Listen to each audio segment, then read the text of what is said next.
तुम्ही पाहत आहात MCN न्यूज मराठी। वाशिम जिल्ह्यामध्ये मागील काही वर्षात वाशिम पोलिसांकडून धडक मोहिमा राबवून जिल्ह्यातील अनेक गुन्हेगारांना अटक करून बेड्या ठोकल्या आहेत। वाशिम गुन्हे शाखेच्या पोलिसांनी नुकत्याच गर्दीचा फायदा घेऊन नागरिकांचे खिसे कापणाऱ्या एका अट्टल चोरट्यास बेड्या ठोकल्या आहेत।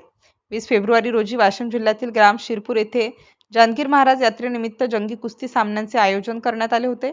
या ठिकाणी गर्दीचा फायदा घेऊन आरोपी अब्दुल आरिफ मोहम्मद रसूल वय 26 वर्ष याने एका नागरिकाच्या खिशातून सीताफीने 50,000 रुपयांची रोख रक्कम चोरून नेल्याची घटना घडली होती।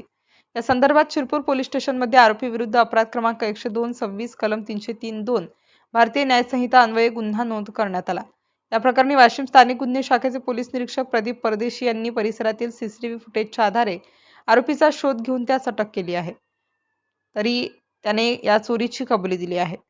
MCN न्यूज मराठीकरिता राजेश वानखडे, वाशिम।